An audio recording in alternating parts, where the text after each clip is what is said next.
by employers. Speculation that could raise £20 billion. Critics point out that Reeves herself once said that tax would be passed on to workers. Reports suggest some protection for smaller businesses. Capital gains tax is on the table, a tax paid on assets sold at profit. It could raise anything up to £15 billion, but sounding like something much more modest towards the lower end on this. It is also possible that income tax thresholds, the level at which people start paying income tax, will be frozen for an extra 2 years. That could raise around £8 billion. Definitely a tax on working people, and one Labour itself described as a stealth tax. And there could be others. Inheritance tax changes, perhaps. And what about the taxes in the manifesto on non-doms, VAT on private schools? Labour claimed they could raise more than £8 billion on pre-announced taxes. It looks like they may have overestimated that. Where do they spend it? Well, the biggest winner by far is likely to be the NHS, although there will also be money for schools and also for the military as well.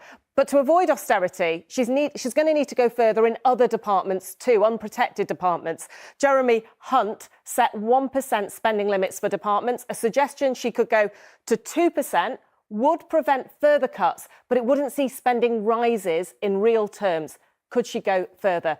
Now, that's day-to-day spending, but we know Reeves will change borrowing rules, allowing the Chancellor to borrow to invest. Could mean an extra £50 billion worth of spending. We know that £1.4 billion will go on rebuilding 50 schools in England, as well as £1.5 billion on surgical hubs. Expect even more in the budget itself. But the Resolution Foundation says that they need to spend £30 billion in public investment just to maintain spending on new public transport links, NHS equipment and decarbonising energy over this Parliament.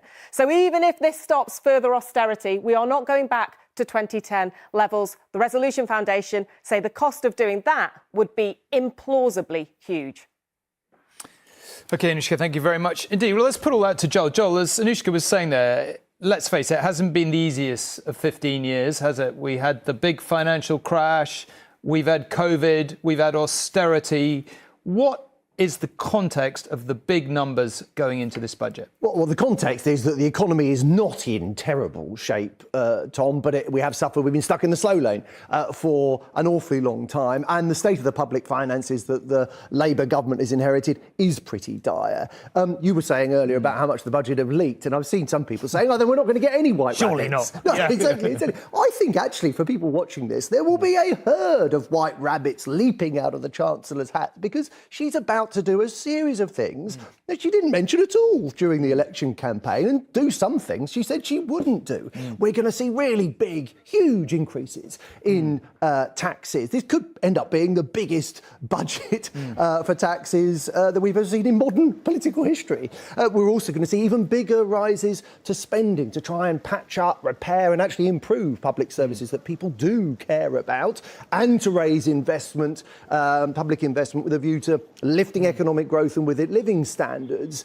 Now, these are commendable aims, but there are going to be questions of integrity here. Have promises been broken? Well, people will make up their own minds at home. Now, what Rachel Reeves will argue is that the audit that she did in July uncovered a hole in the public finances she had no idea existed, and her hand has been forced. But, Tom, please remember, because we spoke about this so many times during the election campaign, there were warnings left, right and centre. A fiscal hole, we were told, was visible from outer space. OK, so even if Rachel Reeves had gone into the Treasury, decided actually everything's pretty much as I expected, we would be talking probably about tax rises in this budget. OK, Joel, thank you very much indeed. Well, joining us from the Houses of Parliament is, of course, Robert. Robert, if those are the numbers going into this, what's the political context?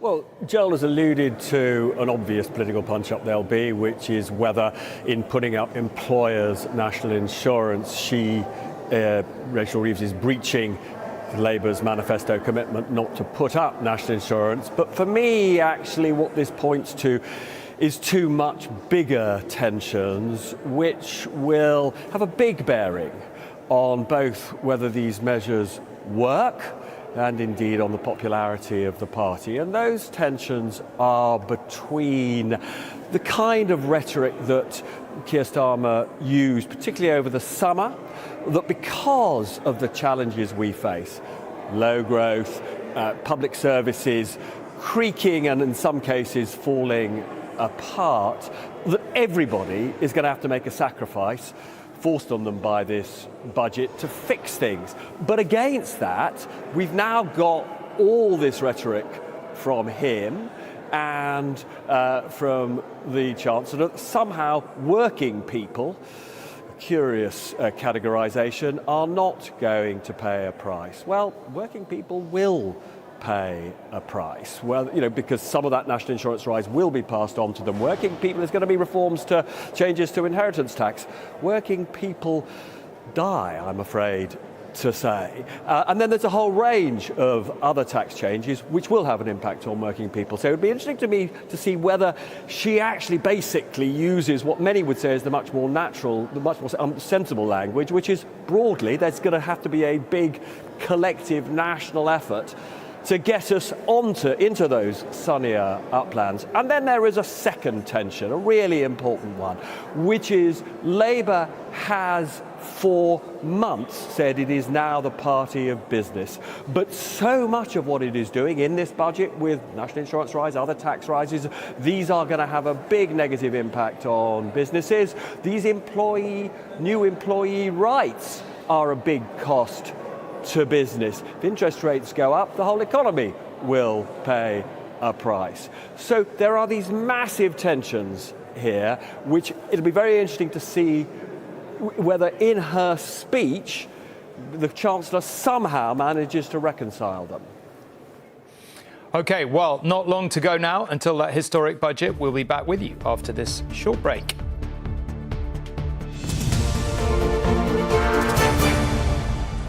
Service, and that's by far the largest provider of veterans hospital care in the country. It's a fine example of what you can build when the NHS and the local authority work together. It costs no extra public money to set it up, but because of NHS changes in the way ICBs charge each other, it's been left with a funding shortfall. Will the Prime Minister come and visit this fantastic facility in beautiful North Shropshire and see for himself why it's so important we keep it going? I thank the honourable member for raising that issue, and we're all grateful to our veterans for their service in protecting our country. I do understand the value of the centre that she references and the support that it provides for veterans, and we are committed to ensuring veterans receive the employment, the mental health and the housing support that they need.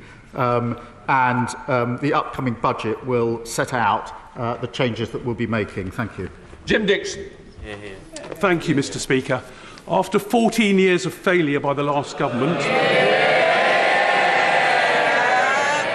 to renew and grow the UK's infrastructure, does the Prime Minister agree with me that additional investment is needed to kickstart economic growth? And that investment... Mr. Speaker, this is the important bit.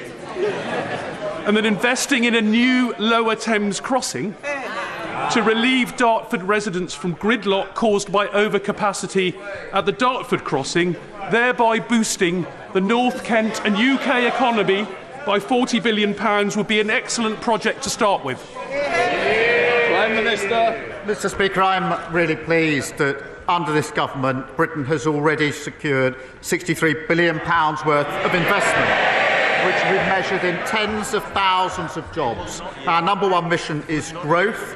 You'll be hearing a lot more about that in just a few minutes' time.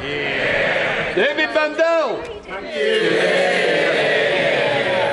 My constituents, Colin and Mandy Mackey's 18-year-old son, Greg, died as a result of having a soft drink spiked shortly after he went to college.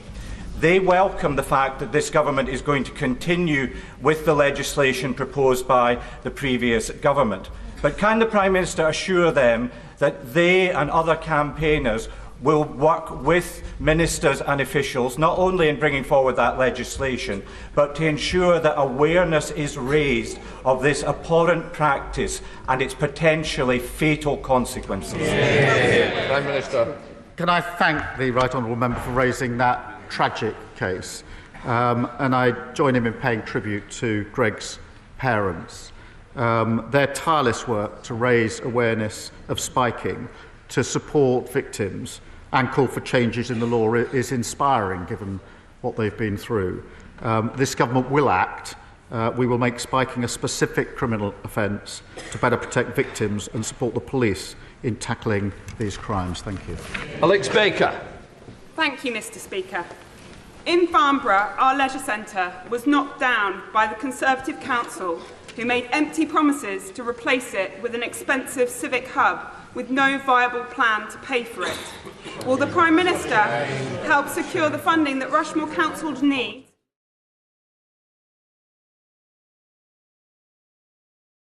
You can see from Big Ben in the distance there, we are closing in now on the Chancellor's budget, a huge moment for her and her government. Labour has, of course, waited 14 years to deliver a budget. Huge for her reputationally, huge for the government too. As you can see, Prime Minister's Questions is underway in the chamber. We will, as soon as the Chancellor is on her feet. Always hard to know when, because Prime Minister's Questions has a habit of running on. If you watch our show on ITVX every week, you will know that. Let's come back to discuss this. Joel, I was very interested to hear you say you think there'll be lots of rabbits in the hat today. Let's face it, we've all been around long enough to have seen many budget leaks over the years. And it is a kind of political question, isn't it? How much do you put out there? How much do you... I mean, I think Osborne's last budget, pretty much everything had been... It really depends. So what do you think is the strategy behind the leaks and potentially the things they haven't leaked? Well, I think some things have been leaked on purpose, and I think briefed, we should say. Briefed, have been briefed out clearly, because the markets are watching, right? I mean, the one thing you don't want to have happen if you're Chancellor is what happened to Liz Truss. The UK's level, our national stock of national debt, has risen significantly. The cost of servicing that debt, because of where interest rates are, has risen significantly. So any plan that involves extra borrowing, which this one does, carries with it an element of risk. You've got to carry people with you, and investors will want to know, how much does Rachel Reeves want to borrow? But more particularly, what does she want to spend it on, and what limits is she going to set? Where is she going to, how is she going to bind her hands? OK, she's going to change her fiscal rules, but we want to know where the limit is, because if we're the limit, then hello, get out your hats, boys, let's get going. And you will see bond yields take off and soar into outer space, I suspect. I mean, the market reaction thus far, I have to say, has been pretty sanguine. But there have been some leaks, Tom, which I think have been accidental and have been where there have been communication problems. In Washington last week, Robert ran a story about the way in which the debt measure was going to change that the Chancellor was targeting, and it clearly wrong-footed the Treasury. It went further than I think the Treasury was expecting. And so no, there has been a lot of expectation management. Some of it is they're playing to the general public. A lot of this, though, is mindful of the fact that there are investors watching. Anushka, I'm going to ask you to pick up on that, but we're just watching in the chamber the Deputy Speaker, the chair of the Ways and Means Committee, who will be chairing the debate, as is the tradition. I believe she's just had a bit of a go at the Chancellor for so much of the kind of briefing we're just talking about here. But in any event, it looks like Prime Minister's Questions has finished on time. So we are only seconds away now, probably, from the Chancellor being on her feet once she has received her ticking off. Anushka, I don't know whether you have a view on this whole business of briefing out so much of the budget. I mean, everyone does it, right? They get ticked off every time, and every time they still do it. I mean, I think Keir Starmer himself got ticked off for actually openly saying during a speech or confirming one of the measures around lifting the bus cap price, the price cap on bus fares. But they do keep doing it. And I think particularly for Labour, after all the problems they had with the winter fuel payments and how badly that was handled in a way, and the mailbags that their MPs have been getting, they are worrying a lot about how this is going to go down. And they have been gaming out how they can make it land best of all. And I suspect Rachel Reeves would rather have a little ticking off from Nusgani than a repeat of, say, something going down quite as badly as the winter fuel payments did. We should make the point that the convention is that on all matters of policy, the House of Commons is told before the general public. that goes way back to the priorities and privileges of Parliament. It very rarely, as we've been discussing, plays out like that, and all the rest of it. I don't feel this has been unusual, this budget, in any way, in terms of leaking, has it really? I mean, definitely not. If anything, I thought they've actually done quite well. I think the previous budget had, a story a day coming out, which they clearly hadn't officially briefed. So, yeah, I think in many ways this feels fairly modest. We've talked a bit on the podcast in recent times that Rachel Reeves has looked quite tired in recent weeks, like she's under a lot of pressure, which I guess she must be because so much at stake for her government here today. I mean, you just talked about bench MPs. So much is riding on this. They've had a really wobbly start after this huge win, and they know that this is now going to set the future about whether or not they can convince their constituents. Here we are. The Chancellor is on her feet.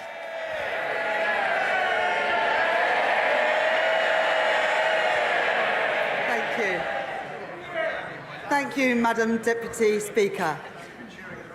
On July the 4th, the country voted for change.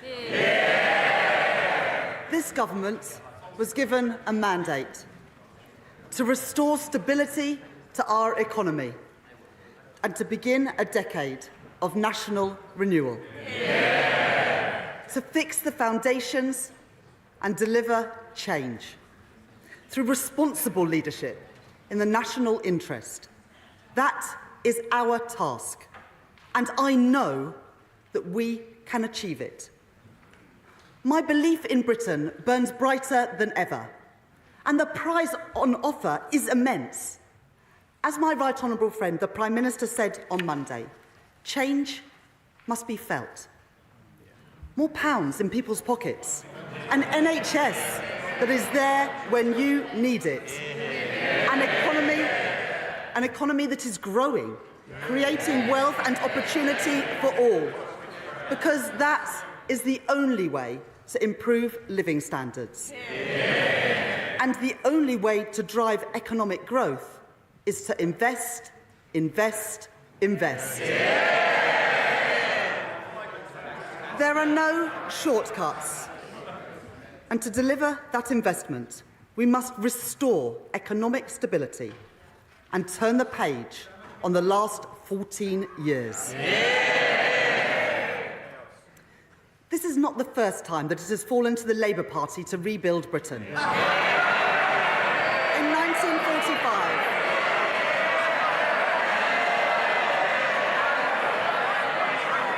1945, it was the Labour Party that rebuilt our country from the rubble of the Second World War.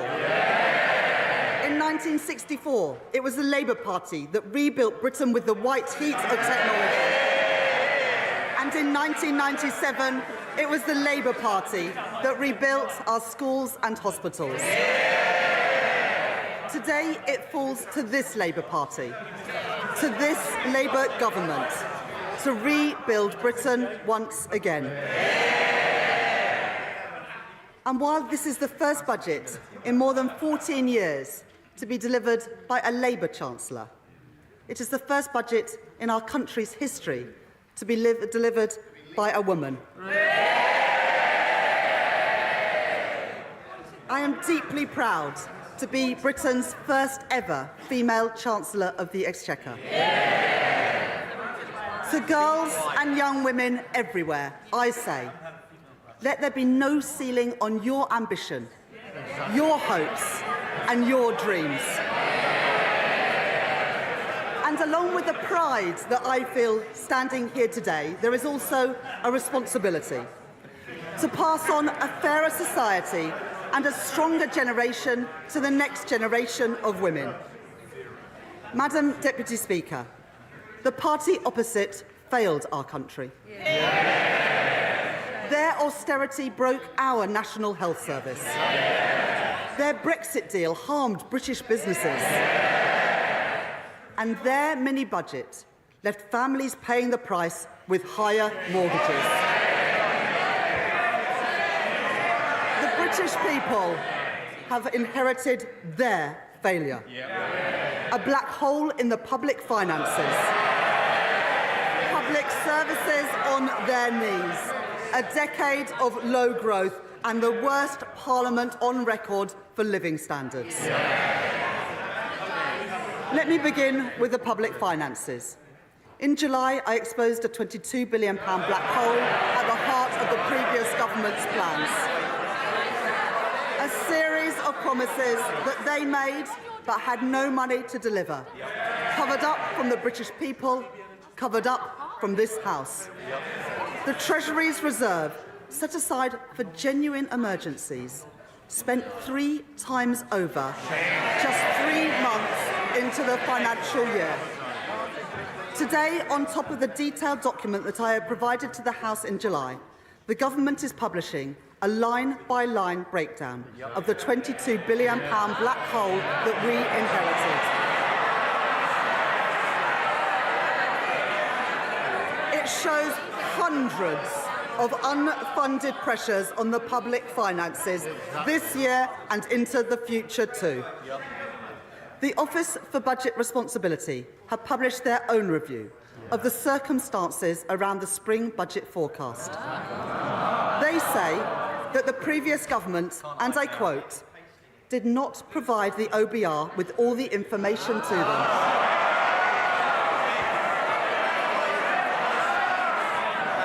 And had they known about these undisclosed pressures that have since come to light, then their spring budget forecast for spending would have been, and I quote again, materially different. Let me be clear. That means any comparison between today's forecast and the OBR's March forecast is false, because the party opposite hid the reality of their public spending plans.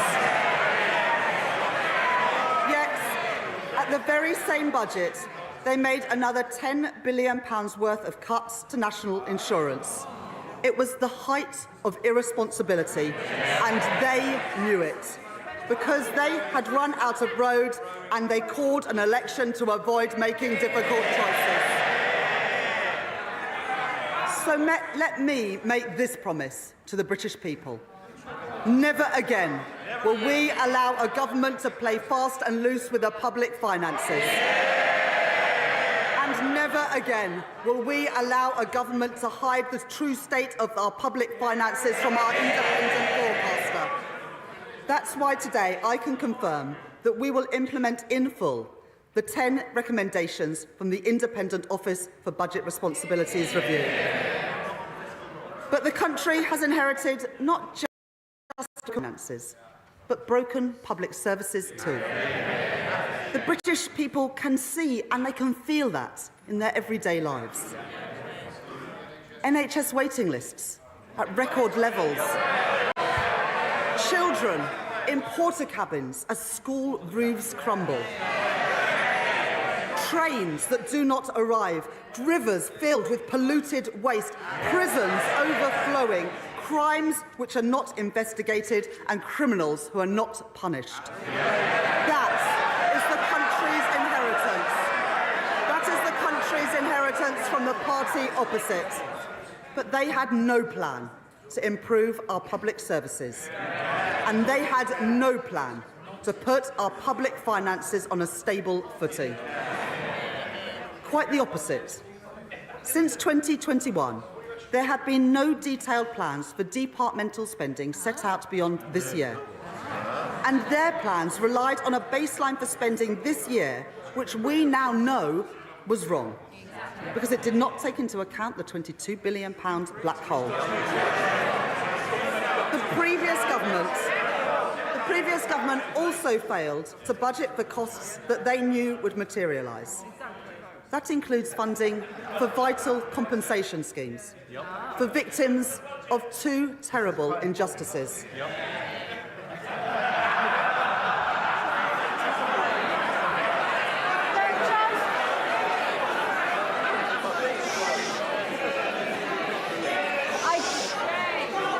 I just mentioned respecting colleagues. The public are watching. They want to hear what the Chancellor has to say. Simmer down.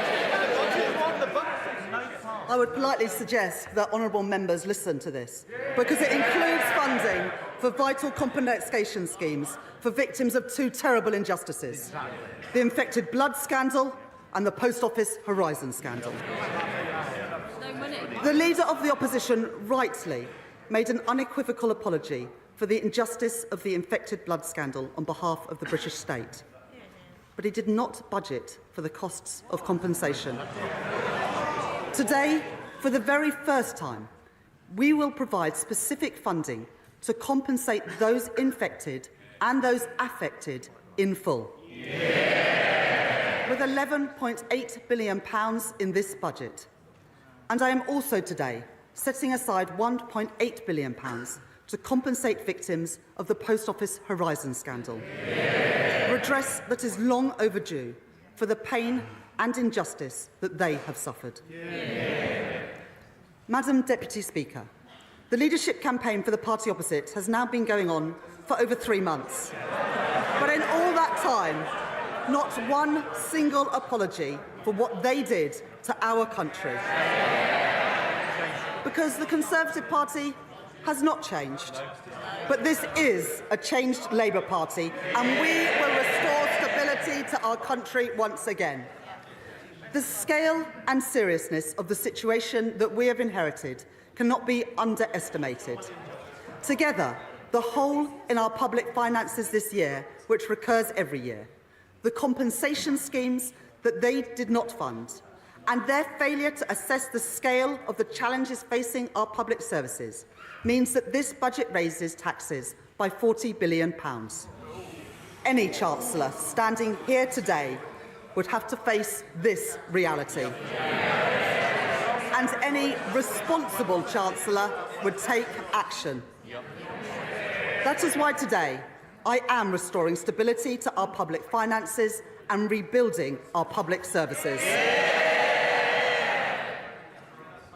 As a former economist at the Bank of England, I know what it means to respect our economic institutions. I want to put on record my thanks to the Governor of the Bank, Andrew Bailey, and to the Independent Monetary Policy Committee. Today, I can confirm that we will maintain the MPC's target of 2% inflation, as measured by the 12-month increase in the Consumer Prices Index. I want to thank James Bowler, the Permanent Secretary to the Treasury, and my team of officials. Madam Deputy Speaker, I would also like to thank my predecessors as Chancellor of the Exchequer for their wise counsel as I have prepared for this budget. In particular, I would like to thank the former Right Honourable Member for Spelthorne for his invaluable advice in this weekend's papers, where he concluded that his mini-budget, and I quote, wasn't perfect. Well, for once, Madam Deputy Speaker, I think him and I are in absolute agreement. Finally, I want to thank Richard Hughes and his team at the Office for Budget Responsibility for their work in preparing today's economic and fiscal outlook. Let me now take the House through that forecast. The cost of living crisis under the last government stretched household finances to their limit, with inflation hitting a peak of above 11%. Today, the OBR say that CPI inflation will average 2.5% this year, 2.6% in 2025, then 2.3% in 2026, 2.1% in 2027, 2.1% in 2028, and 2.0% in 2029. Next, I move on to economic growth. Today's budget marks an end to short-termism. So I am pleased that for the first time, the OBR have published not only 5-year growth forecasts, but a detailed assessment of the growth impacts of our policies over the next decade too. And the new Charter for Budget Responsibility, which I am publishing today, confirms that this will become a permanent feature of our framework.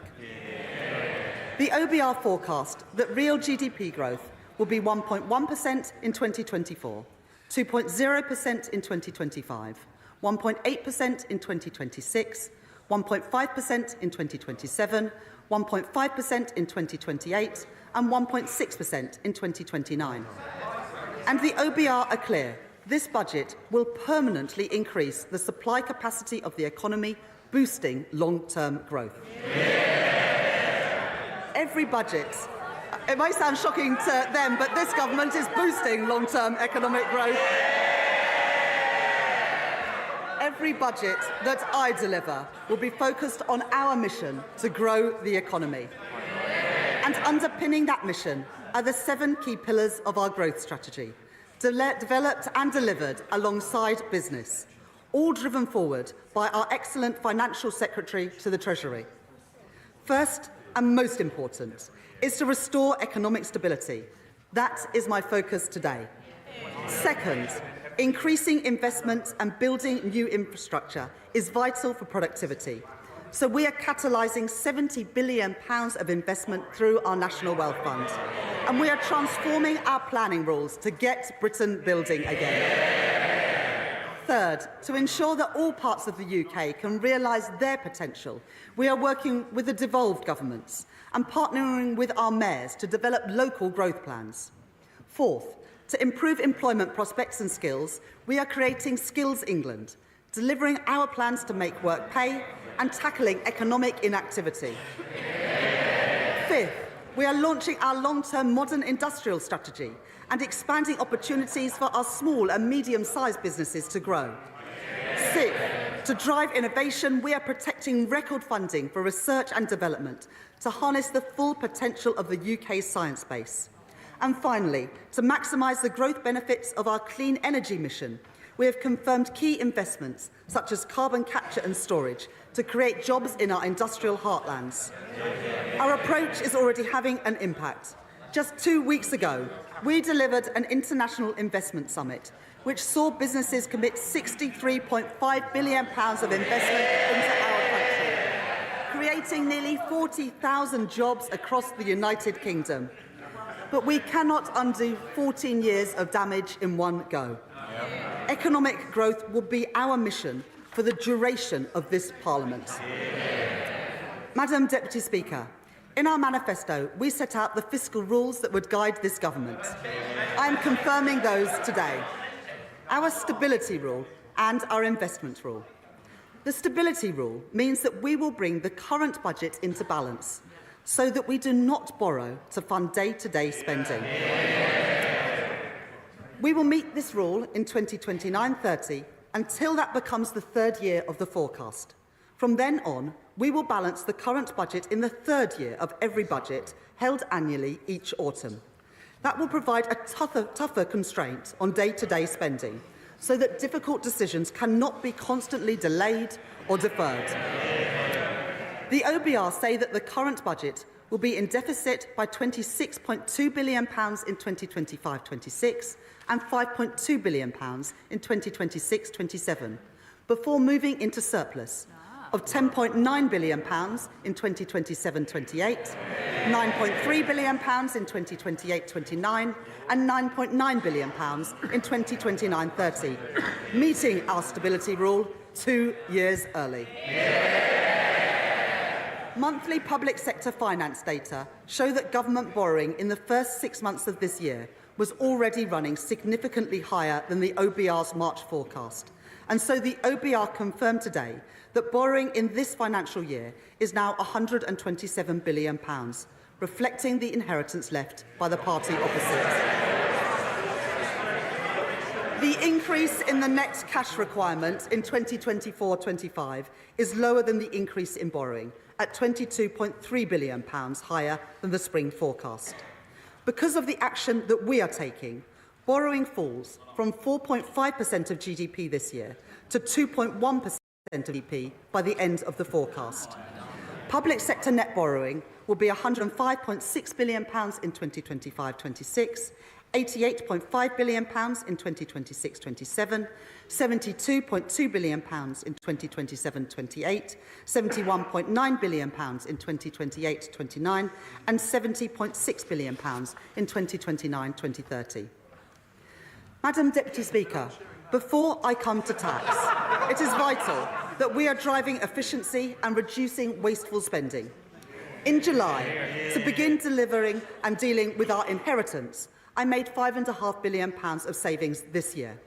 Today, we are setting a 2% productivity, efficiency and savings target for all departments to meet next year by using technology more effectively and joining up services across government. As set out in our manifesto, I will shortly be appointing our COVID Corruption Commissioner. They will lead our work to uncover those companies that used a national emergency to line their own pockets. Because that money belongs in our public services and taxpayers want that money back. And I can confirm today that David Goldstone has been appointed as the chair of the new Office for Value for Money to help us realise the benefits from every pound of public spending.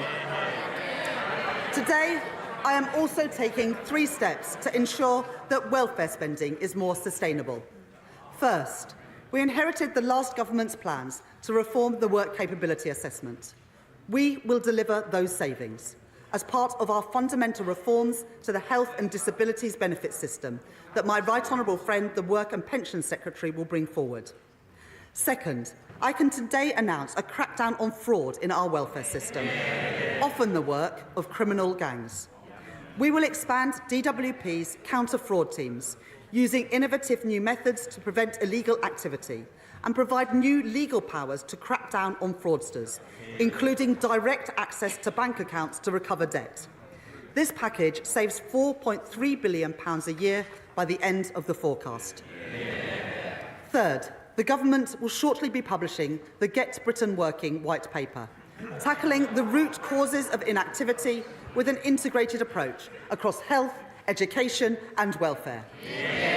And we will provide £240 million for 16 trailblazer projects targeted at those who are economically inactive and most at risk of being out of education, employment or training, to get people into work and to reduce the benefits bill. Before a government could consider any change to a tax rate or threshold, it must ensure that people pay what they already owe. So we will invest to modernise HMRC systems using the very best technology and recruit additional HMRC compliance and debt staff. We will clamp down on those umbrella companies who exploit workers, increase the interest rate on unpaid tax debt to ensure that people pay on time, and go after the promoters of tax avoidance schemes. These measures to reduce the tax gap raise £6.5 billion by the end of the forecast. And I want to thank the Exchequer Secretary for his outstanding work on this agenda. Madam Deputy Speaker, I know that for working people up and down our country, family finances are stretched and paychecks don't go as far as they once did. So today I am taking steps to support people with the cost of living. It was the Labour government that introduced the national minimum wage in 1999. It had a transformative impact on the lives of working people. As promised in our manifesto, we asked the Low Pay Commission to take account of the cost of living for the first time.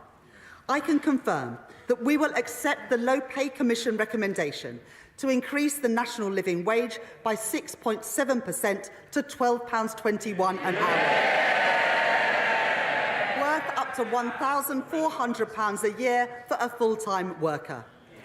And for the first time, we will move towards a single adult rate phased in over time by initially increasing the national minimum wage for 18 to 20-year-olds by 16.3% as recommended by the Low Pay Commission, taking it to £10 an hour.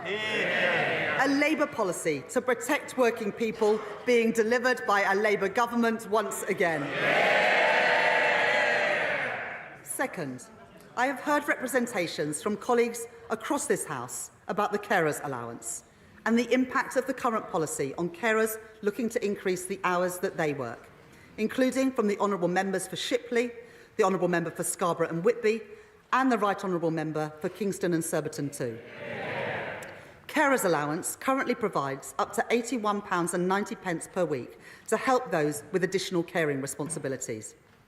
Today, I can confirm that we are increasing the weekly earnings limit to the equivalent of 16 hours at the national living wage per week, the largest increase in carers allowance since it was introduced in 1976.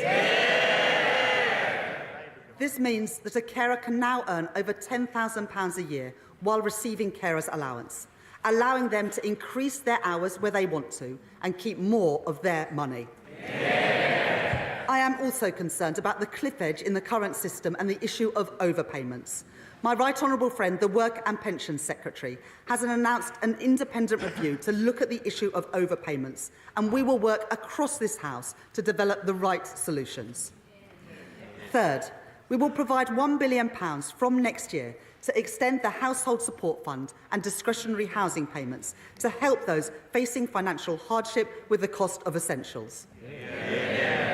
Fourth, having heard representations from the Joseph Rowntree Foundation, Trussell and others to reduce the level of debt repayments that can be taken from a household's universal credit payment each month by reducing it from 25% to 15% of their standard allowance.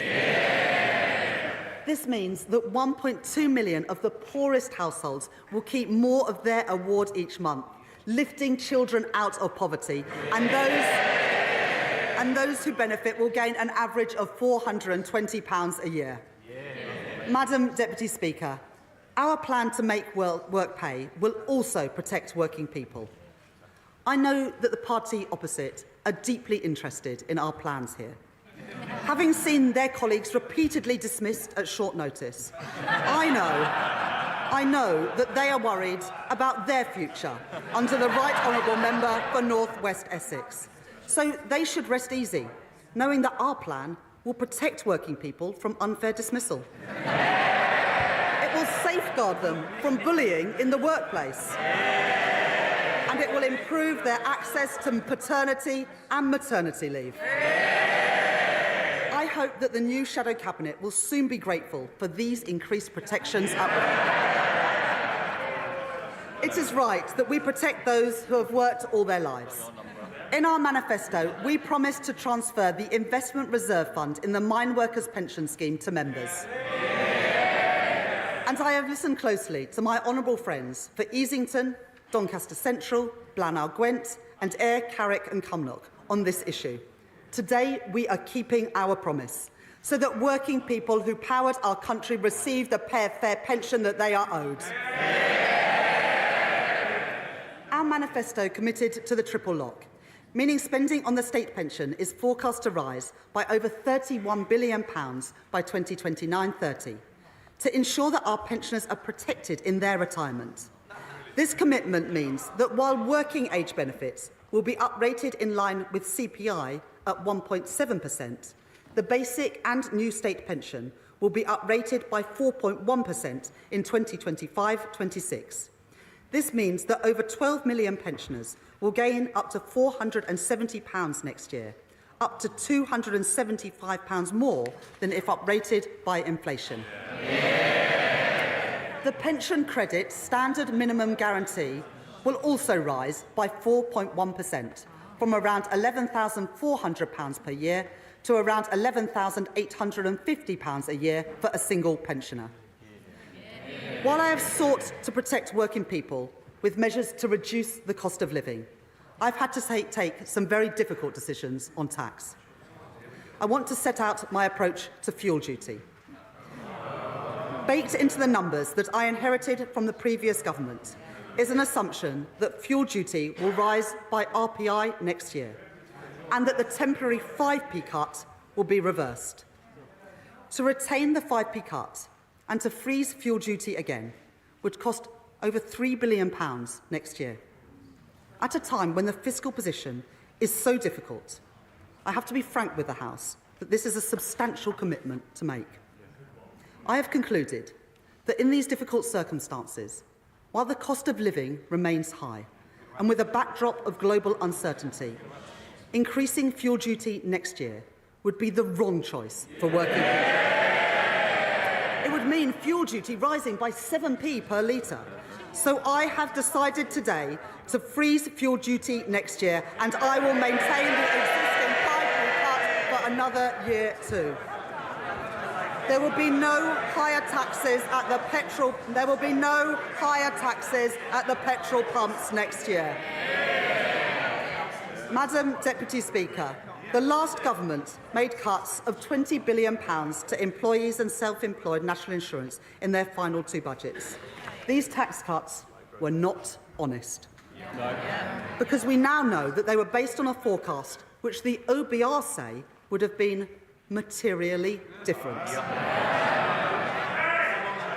It would have been materially different had they known the true extent of the last government's cover-up. Since July, I have been urged on multiple occasions to reconsider these cuts, to increase the taxes that working people pay and see in their payslips. But I have made an important choice today, to keep every single commitment that we made on tax in our manifesto. So I say to working people, I will not increase your national insurance, I will not increase your VAT, and I will not increase your income tax. Working people will not see higher taxes in their payslips as a result of the choices that I am making today. That is a promise made and a promise fulfilled.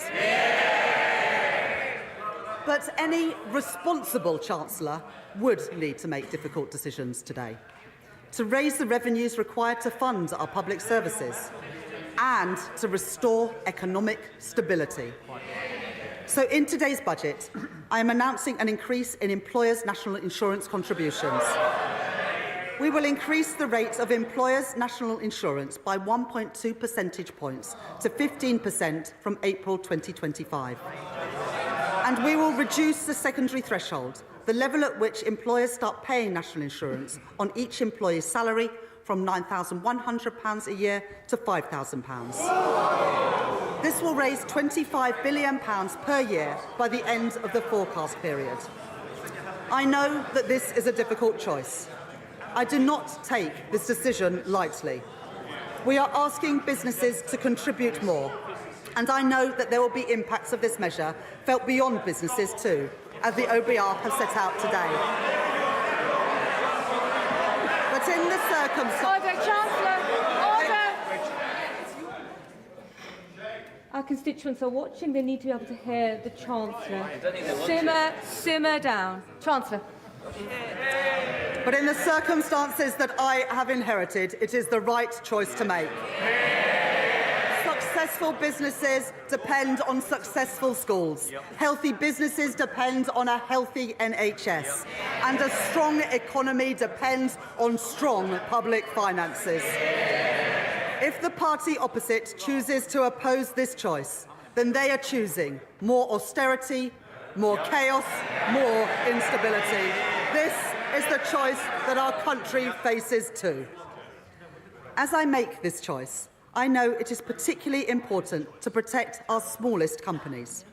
So, having heard representations from the Federation of Small Businesses and others, I am today increasing the employment allowance from £5,000 to £10,500. This means 865,000 employers won't pay any national insurance at all next year.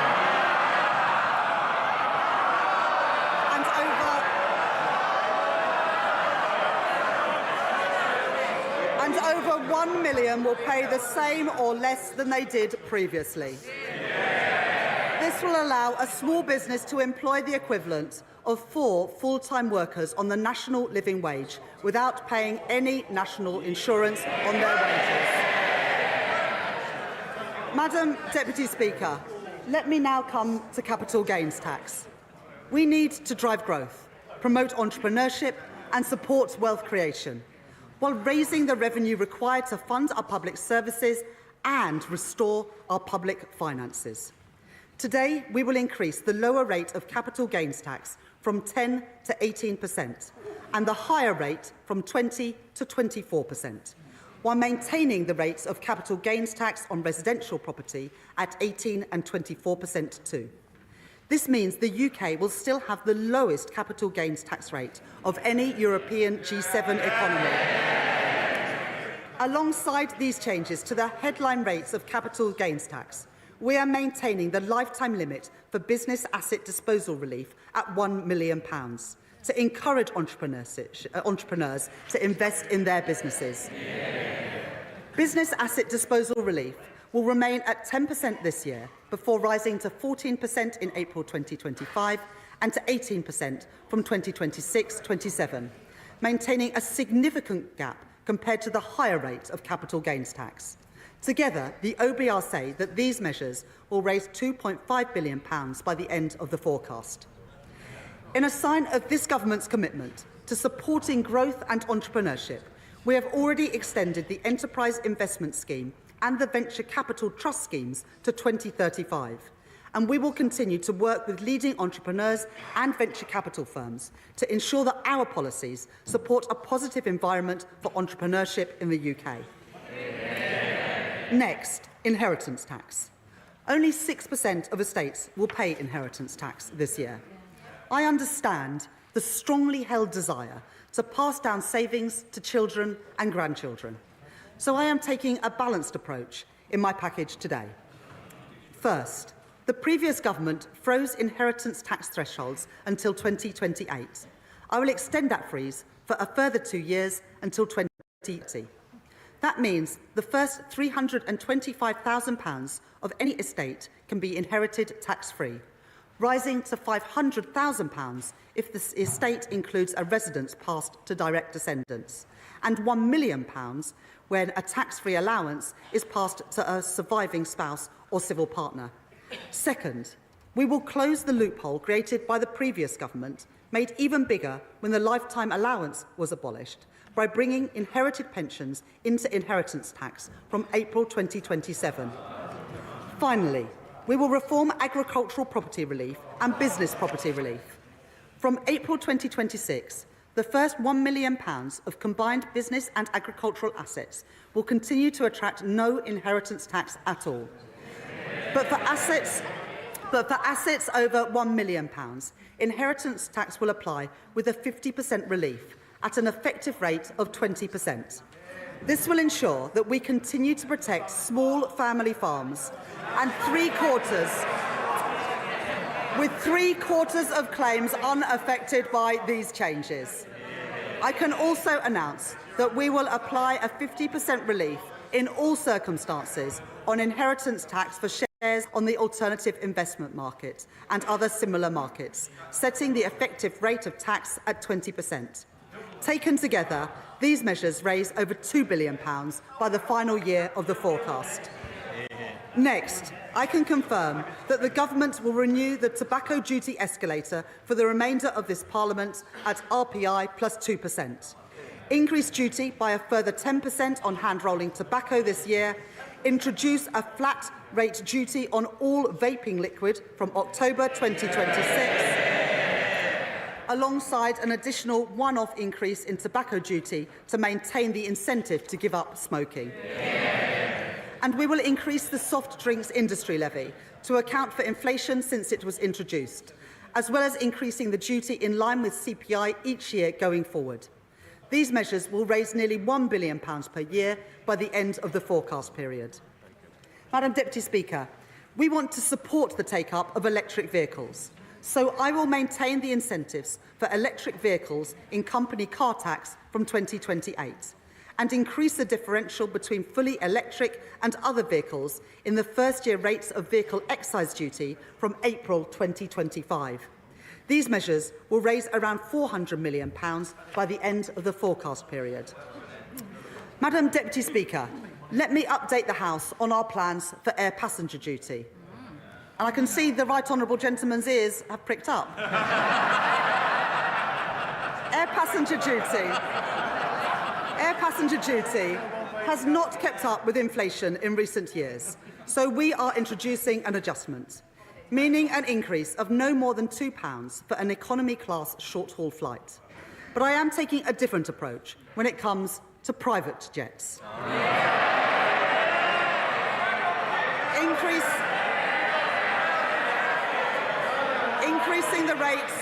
Increasing the rate of air passenger duty by a further 50%. That is equivalent to £450 per passenger for a private jet to, say, California? Madam Deputy Speaker, let us now turn to our high street businesses. I know for them, a major source of concern is business rates. From 2026-27, we intend to introduce two permanently lower tax rates for retail, hospitality and leisure properties, which make up the backbone of our high streets across the country. And it is our intention that it is paid for by a higher multiplier for the most valuable properties. But the previous government created a cliff edge next year as temporary reliefs end. So I will today provide 40% relief on business rates for the retail, hospitality and leisure industry in 2025-26, up to a cap of £110,000 per business. Alongside this, the small business tax multiplier will be frozen next year. Next, I can confirm that alcohol duty rates on non-draft products will increase in line with RPI from February next year. But nearly 2/3 of alcoholic drinks sold in pubs are served on draft. So today, instead of uprating these products in line with inflation, I am cutting draft duty by 1.7%.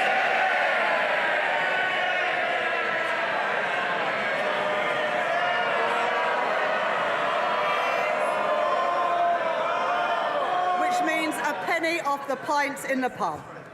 Alongside the changes I am making today, I am publishing a corporate tax roadmap, providing the business certainty called for by the CBI, the British Chambers of Commerce and the Institute for Directors. This confirms our commitment to cap the rate of corporation tax at 25%, the lowest in the G7 for the duration of this Parliament, while maintaining full expensing and the £1 million annual investment allowance, and keeping the current rates of research and development relief to drive innovation. Madam Deputy Speaker, in our manifesto, we made a number of commitments to raise funding for our public services. First, I have always said that if you make Britain your home, you should pay your taxes here too. So today I can confirm we will abolish the non-dom tax regime. And we will remove the outdated concept of domicile from the tax system from April 2025. We will introduce a new residence-based scheme with internationally competitive arrangements for those coming to the UK on a temporary basis, while closing the loopholes in the scheme designed by the party opposite. To further encourage investment into the UK, we will also extend the temporary repatriation relief to 3 years and expand its scope, bringing billions of pounds of new funds into Britain. The Independent Office for Budget Responsibility say that this package of measures will raise £12.7 billion over the next 5 years. Next, the fund management industry provides a vital contribution to our economy. But as our manifesto set out, there needs to be a fairer approach to the way that carried interest is taxed. So we will increase the capital gains rates on carried interest to 32% from April 2025. And from April 2026, we will deliver further reform to ensure that the specific rules for carried interest are simpler, fairer and better targeted. In our manifesto, we committed to reforming stamp duty land tax to raise revenues while supporting those buying their first home. We are increasing the stamp duty land tax surcharge for second homes, known as the higher rate for additional dwellings, by 2 percentage points to 5%, which will come into effect from tomorrow. This will support over 130,000 additional transactions from people buying their first home or moving home over the next 5 years. Next, we are committed to reform the energy profits levy on oil and gas companies. I can confirm today, and we will remove the 29% investment allowance to ensure that the oil and gas industry can protect jobs and support our energy security. So we will maintain the 100% first-year allowances and the decarbonisation allowances too. Finally, 94% of children in the UK attend state schools. To provide the highest quality of support and teaching that they deserve, we will introduce VAT on private school fees from January 2025. And we will shortly introduce legislation to remove their business rates relief from April 2025 too. We said in our manifesto that these changes alongside our measures to tackle tax avoidance, would bring in £8.5 billion in the final year of the forecast. I can confirm today that they will in fact raise over £9 billion to support our public services and restore our public finances. That is a promise made and a promise fulfilled. Madam Deputy Speaker, I have one final decision to take on tax today. The previous government froze income tax and national insurance thresholds in 2021, and then they did so again after the mini-budget. Extending their threshold freeze for a further 2 years raises billions of pounds, money to deal with the black hole in our public finances and repair our public services. Having considered this issue closely, I have come to the conclusion that extending the threshold freeze would hurt working people. It would take more money out of their payslips. I am keeping every single promise on tax that I made in our manifesto. So there will be no extension of the freeze in income tax and national insurance thresholds beyond the decisions by the previous government. From 2028-29, personal tax thresholds will be uprated in line with inflation once again. When it comes to choices on tax, this government chooses to protect working people every single time. Madam Deputy Speaker, these are the choices I have made: to restore economic stability and to protect working people. The next choice I make is to begin to repair our public services. In recent months, we have conducted the first phase of the spending review to set departmental budgets for 2024-25 and 2025-26. And I want to thank my right honourable friend, the Chief Secretary to the Treasury, for his tireless work with colleagues from across government.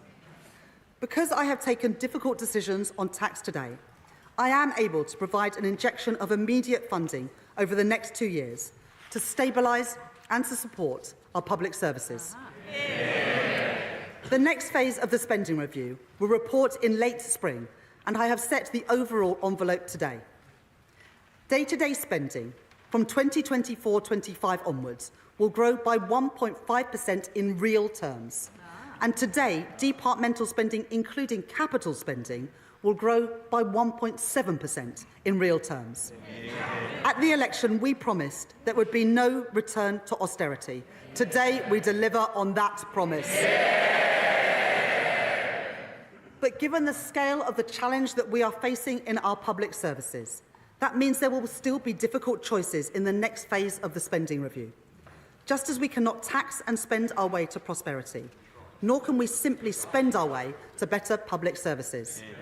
So we will deliver a new approach to public service reform, using technology to improve public services and taking a zero-based approach so that taxpayers' money is spent as effectively as possible, and so we focus on delivering our key priorities.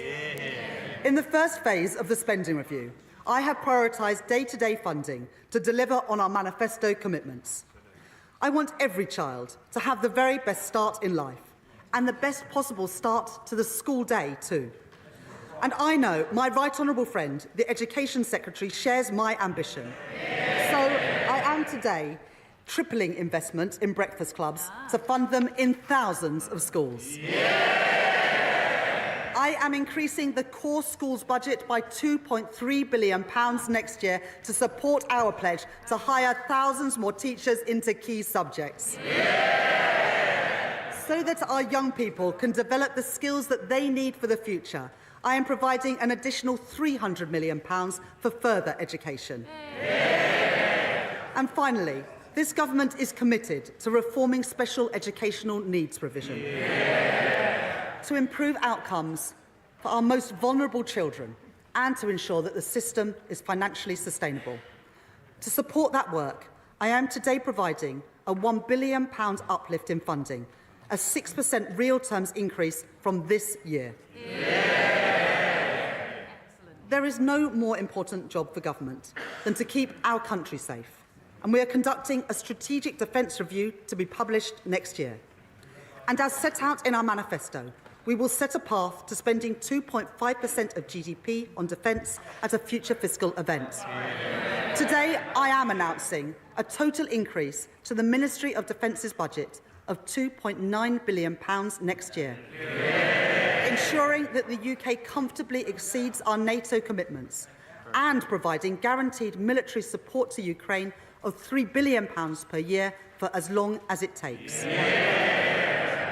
Last week, alongside my right honourable friend, the Defence Secretary, I announced in addition to this further support to Ukraine on top of our NATO commitment through our £2.26 billion contribution to the G7's Extraordinary Revenue Acceleration Agreement, repaid using profits from immobilised Russian sovereign assets.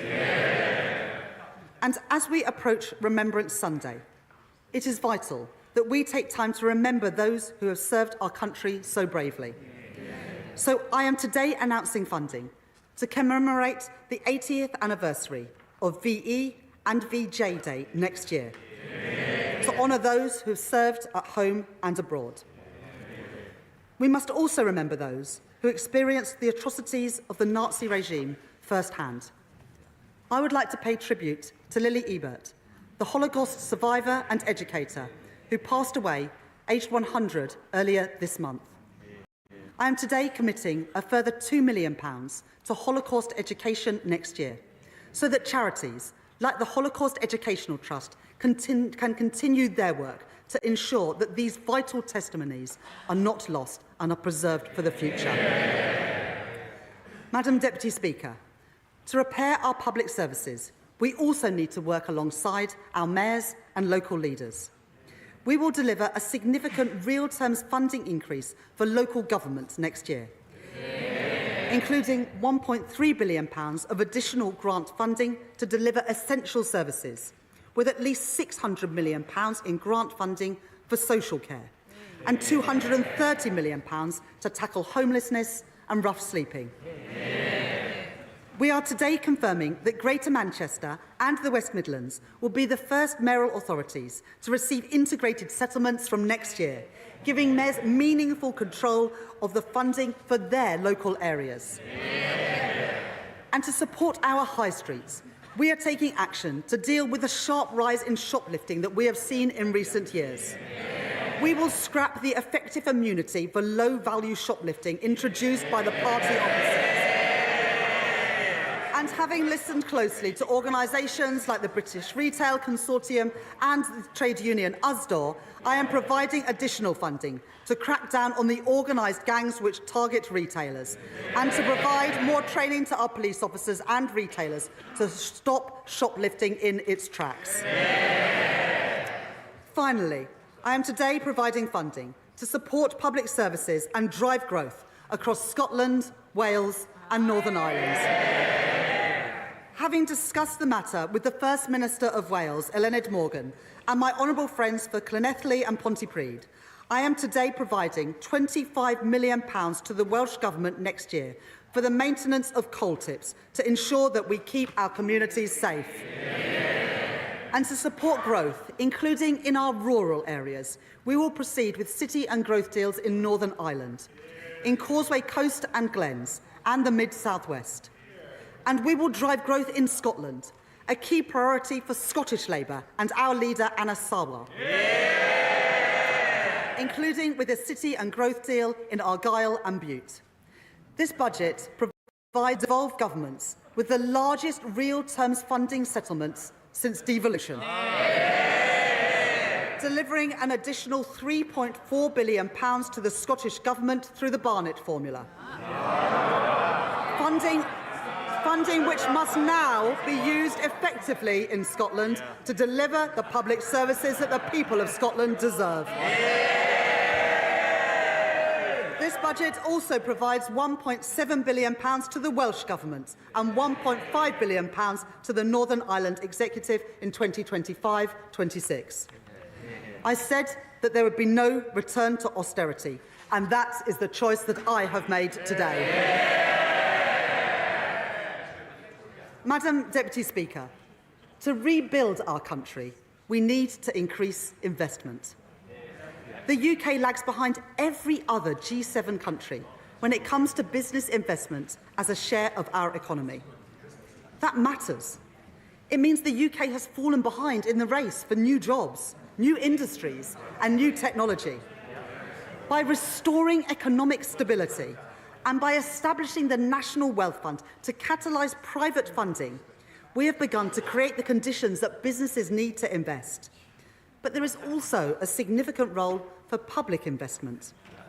For too long, we have seen Conservative Chancellors cut investment and raid capital budgets to plug gaps in day-to-day spending.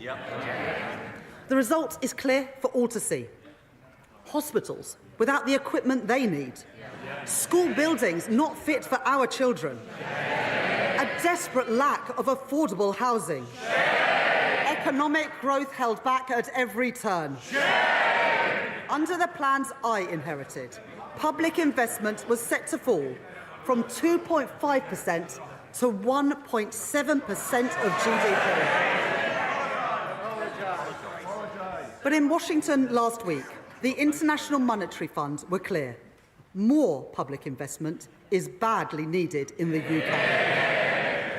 So having listened to the case made by the former Governor of the Bank of England, Mark Carney, former Treasury Minister Jim O'Neill, and the former Cabinet Secretary Gus O'Donnell, among others, I am confirming our investment rule.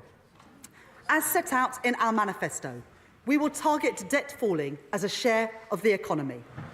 Debt will be defined as public sector net financial liabilities, or net financial debt for short, a metric that has been measured by the Office for National Statistics since 2016 and forecast by the Office of Budget Responsibility since that date too. Net financial debt recognises that government investment delivers returns for taxpayers. By counting not just the liabilities on a government's balance sheet, but the financial assets too. This means that we count the benefits of that investment, not just the costs. And we free up our institutions to invest, just as they do in Germany, France and Japan. Like our stability rule, our investment rule will apply in 2029-2030, until that becomes the third year of the forecast. From that point onwards, net financial debt will fall in the third year of every forecast. Today, the OBR say that we are already meeting our target 2 years early, with net financial debt falling by 2027-28, with £15.7 billion of headroom in the final year. So that we drive the right incentives in government investments, we will introduce 4 key guardrails to ensure capital spending is good value for money and drives growth in our economy. First, our portfolio of new financial investments will be delivered by expert bodies like the National Wealth Fund, which must, by default, earn a rate of return at least as large as that on gilts. Second, we will strengthen the role of institutions to improve infrastructure delivery. Third, we will improve certainty, setting capital budgets for 5 years and extending them at every spending review every 2 years. Finally, we will ensure that there is greater transparency for capital spending, with robust annual reporting of financial investments based on accounts audited by the National Audit Office and made available to the Office for Budget Responsibility at every forecast. Taken together with our stability rule, these fiscal rules will ensure that our public finances are on a firm footing, while enabling us to invest prudently alongside business. The capital plans that I now set out to drive growth across our country and repair the fabric of our nation are only possible because of our investment rule. Let me set out those investment plans. Today, we are confirming our plans to capitalise the National Wealth Fund to invest in the industries of the future, from gigafactories to ports to green hydrogen. Building on these investments, my right honourable friend, the Business Secretary, is driving forward our modern industrial strategy. Working with businesses and organisations like Make UK to set out the sectors with the biggest growth potential. Today, we are confirming multi-year funding commitments for these areas of our economy, including nearly £1 billion for the aerospace sector to fund vital research and development, building on our industry in the East Midlands, the South West and in Scotland. Over £2 billion for the automotive sector to support our electric vehicle industry and develop our manufacturing base, building on our strengths in the North East and the West Midlands. And up to £520 million for a new life sciences innovative manufacturing fund. For our world-leading creative industries, we will legislate to provide additional tax relief for visual effect costs in TV and film. And we are providing £25 million for the North East Combined Authority, which they plan to use to remediate the Crown Works studio site in Sunderland, creating 8,000 new jobs. To unlock these growth industries of the future, we will protect government investment in research and development with more than £20 billion worth of funding. This includes at least £6.1 billion to protect core research funding for areas like engineering, biotechnology and medical science. Through Research England, other research councils and the national academies. We will extend the Innovation Accelerators programme in Glasgow, in Manchester and in the West Midlands. And with over £500 million of funding next year, my right honourable friend, the Science, Technology and Innovation Secretary, will continue to drive progress in improving reliable, fast broadband and mobile coverage across our country, including in rural areas. We committed in our manifesto to build 1.5 million homes over the course of this Parliament. And my right honourable friend, the Deputy Prime Minister, is driving that work forward across government. Today, I am providing over £5 billion of government investment to deliver our plans on housing next year. We will increase the Affordable Homes programme to £3.1 billion, delivering thousands of new homes. We will provide £3 billion worth of support in guarantees to boost the supply of homes and support our small house builders. And we will provide investment to renovate sites across our country, including at Liverpool Central Docks, where we will deliver 2,000 new homes, and funding to help Cambridge realise its full growth potential. Alongside this investment, we will put the right policies in place to increase the supply of affordable housing. Having heard representations from local authorities, social housing providers and from Shelter, I can today confirm that the government will reduce right-to-buy discounts and local authorities will be able to retain the full receipts from any sales of social housing so that we can reinvest them back into the housing stock and into new supply. By doing this, we will give more people a safe, secure and affordable place to live. We will provide stability to social housing providers with a social housing rent settlement of CPI plus 1% for the next 5 years. And we will deliver on our manifesto commitment to hire hundreds of new planning officers to get Britain building again. We will also make progress on our commitment to accelerate the remediation of homes following the findings of the Grenfell inquiry, with £1 billion of investment to remove dangerous cladding next year. The last government made a number of promises on transport, but it failed to fund them. Working with my right honourable friend, the Transport Secretary, I am changing that. We are today securing the delivery of the TransPennine upgrade to connect York, Leeds, Huddersfield and Manchester. Delivering fully electric local and regional services between Manchester and Staley Bridge by the end of this year. With a further electrification of services between Church Fenton and York by 2026. to help grow our economy across the north of England with faster and more reliable services.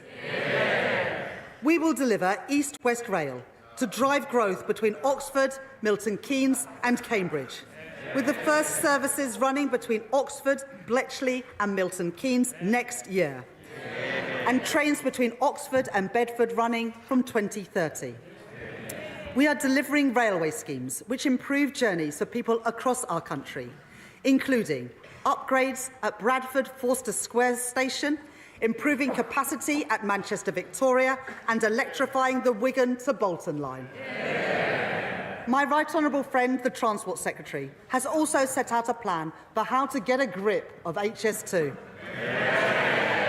Today, we are securing delivery of the project between Old Oak Common and Birmingham, and we are committing the funding required to begin tunnelling work to London Euston Station. This will catalyse private investment into the local area, delivering jobs and growth. I am also funding significant improvements to our roads network. For too long, potholes have been an all-too visible reminder of our failure to invest as a nation. Today, that changes, with £500 million increase in road maintenance budgets next year, more than delivering on our manifesto commitment to fix an additional 1 million potholes each year. We will provide over £650 million of local transport funding to improve connections across our country, in towns like Crewe and Grimsby, and in our villages and rural areas from Cornwall to Cumbria. And while the previous government's policy was for the bus fare cap to end this December, we understand how important bus services are for our communities. And so we will extend the cap for a further year, setting it at £3 until December 2025. Finally, we will deliver £1.3 billion of funding to improve connectivity in our city regions, funding projects like the Brierley Hill Metro extension in the West Midlands, the renewal of Sheffield Supertram, and the West Yorkshire Mass Transit, including in Bradford and Leeds. Madam Deputy Speaker, to bring new jobs to Britain and to drive growth across our country, we are delivering our mission to make Britain a clean energy superpower, led by my right honourable friend, the Energy Secretary. Earlier this month, we announced a significant multi-year investment between government and business into carbon capture and storage, creating 4,000 jobs across Merseyside and Teesside. Today, I am providing funding for 11 new green hydrogen projects across England, Scotland and Wales.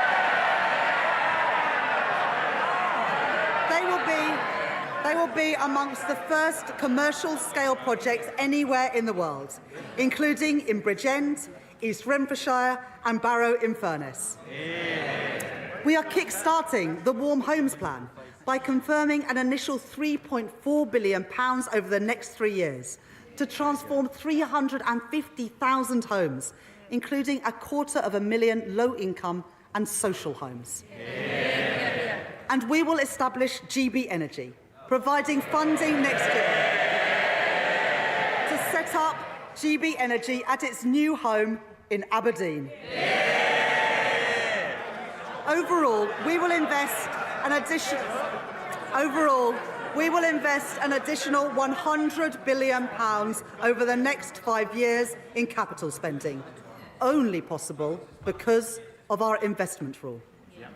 The OBR say today that this investment will drive growth across our country in the next 5 years, and in the longer term, increase GDP by up to 1.4%.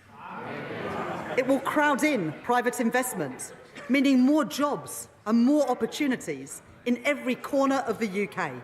That is the choice that I have made, to invest in our country and to grow our economy. Today, I am setting out 2 final areas in which investment is so badly needed to repair the fabric of our nation. Madam Deputy Speaker, My right honourable friend, the member for Lewisham West and East Dulwich, and I joined the Labour Party because of the condition of our schools in the 1980s and the 1990s, under Conservative governments. When we were at secondary school, my sixth form was a couple of prefab huts in the playground. My school, like so many others, was rebuilt by the last Labour government. But today, after 14 years of Tory government, progress has gone backwards. School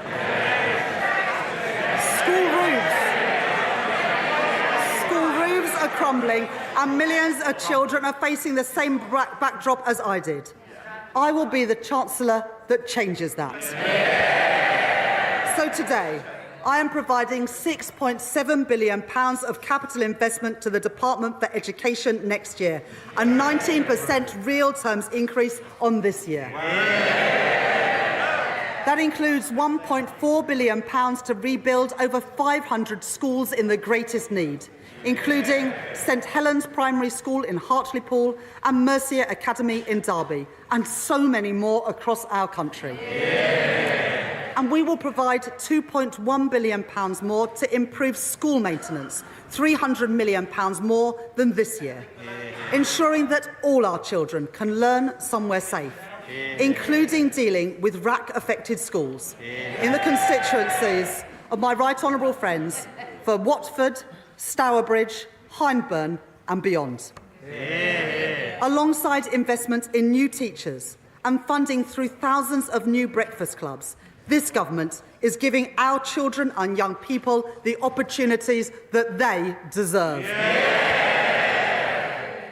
Madam Deputy Speaker, I come to our most cherished public service of all, our NHS. My right honourable friend, the Health Secretary, is beginning to repair the damage of the last 14 years. In our first week in office, he commissioned an independent report into the state of our health service by Lord Darcy. Its conclusions were damning. While our NHS staff do a remarkable job, and we thank them for it, it is clear that in so many areas, they're moving in the wrong direction. 100,000 infants waited over 6 hours in A&E last year. 350,000 people are waiting a year for mental health support. Cancer deaths here higher than in other countries. It is simply unforgivable. In the spring, we will publish a 10-year plan for the NHS to deliver a shift from hospital to community, from analogue to digital, and from sickness to prevention. Today, we are announcing a down payment on that plan to enable the NHS to deliver 2% productivity growth next year. These reforms are vital, but we should be honest. The state of the NHS that we have inherited after, and I quote Lord Darcy, the most austere decade since the NHS was founded, means that reform must come alongside investment. So today, because of the difficult decisions that I have taken on tax, welfare and spending, I can announce that I am providing a £22.6 billion increase in the day-to-day health budget and a £3.1 billion increase in the capital budget over this year and next. This is the largest real terms growth in day-to-day NHS spending outside of COVID since 2010. Let me set out what this funding is delivering.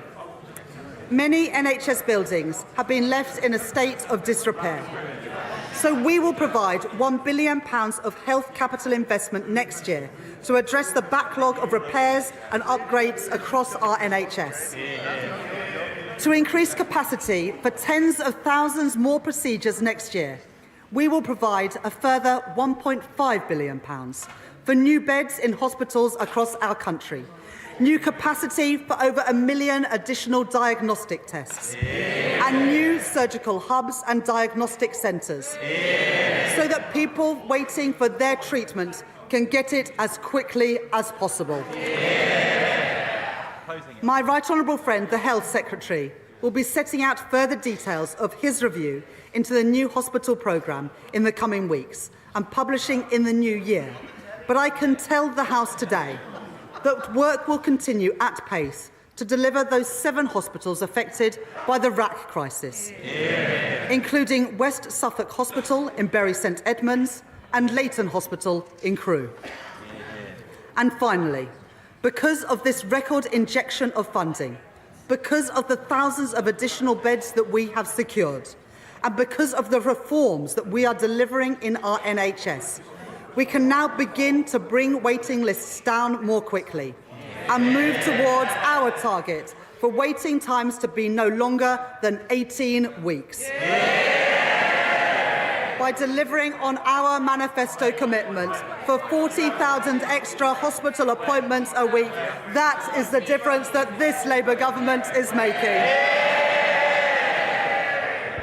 Madam Deputy Speaker, the choices I have made today are the right choices for our country. To restore stability to our public finances, to protect working people, to fix our NHS, and to rebuild Britain. That doesn't mean these choices are easy, but they are responsible. If the party opposite disagrees with the choices that I have made, then they must answer. What choices would they make? Would they again choose the path of irresponsibility, the path taken by Liz Truss, and ignore the problems in our public finances altogether? If that is their choice, they should say so. But let me be clear. If they disagree with my choices on tax, then they would not be able to protect working people. If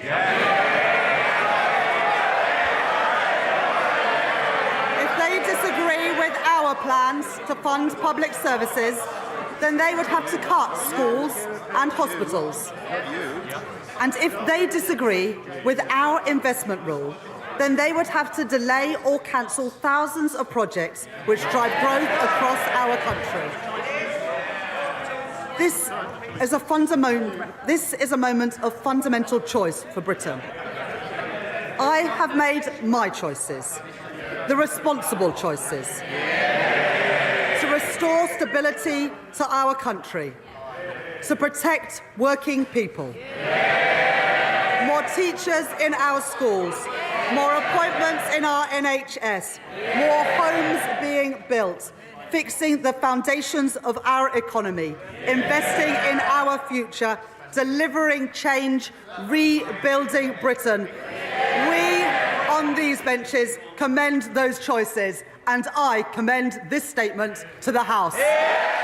OK, the Chancellor sits down. Better news for the NHS, but public spending still tight, growth pretty anemic going forward, and a massive load of tax increases, £40 billion a year, the biggest in modern times.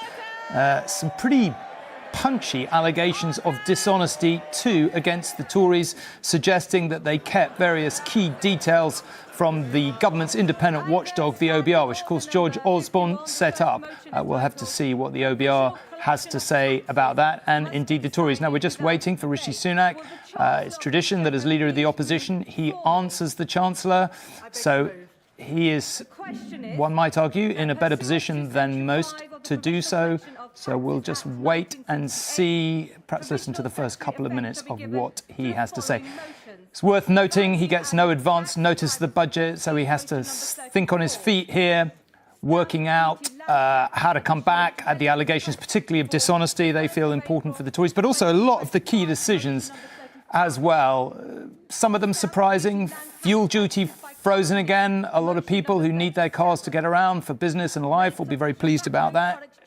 She didn't extend the income tax threshold freeze, which of course, again, good news for many people, but a massive hit on employers £20 billion or so with national insurance contributions. That is a big deal. Various changes to inheritance tax, capital gains tax, perhaps not as extensive as some people feared. You'll have noticed perhaps already that only a 1.5% increase in public spending. Most of that is being spent on defence, particularly the NHS and schools, which means that it's going to be pretty tight in other areas. Joel, I'm just going to bring you in here while we wait for this, because we could be a while before Rishi Sunak is on his feet. Overview? I thought yours was very good. I'm looking here at the key judgments that is central to this, that the OBR made in its review of... OK, Joel, I'm going to have to interrupt you. I'm very sorry, because here comes Rishi Sunak. Madam Deputy Speaker, Madam Deputy Speaker, Madam Deputy Speaker, on the day that he took office, the Prime Minister said that he wanted to restore trust to British politics with action, not words. Well, today, his actions speak for themselves, with a budget that contains broken promise after broken promise, and reveals the simple truth that the Prime Minister and the Chancellor have not been straight with the British people. Time and again, we Conservatives warned Labour would tax, borrow and spend far beyond what they were telling the country. And time and again, they denied they had such plans. But today, the truth has come out. Proof that they planned to do this all along. Because, Madam Deputy Speaker, today's budget sees the fiscal rules fiddled, borrowing increased by billions of pounds, inflation-busting handouts for the trade unions, Britain's poorest pensioners, Britain's poorest... Order! Just as we respected the Chancellor and heard her speak, we will hear the Leader of the Opposition. Speaker, Britain's poorest pensioners squeezed, welfare spending out of control, and a spree of tax rises they promised the working people of this country they would not do. National insurance, up. Capital gains tax, up. Inheritance tax, up. Energy taxes, up. Business rates, up. First-time buyer stamp duty, up. Pensions tax, up. They have fiddled the figures. They don't like it, Mr. Speaker. They don't like it, Madam Deputy Speaker.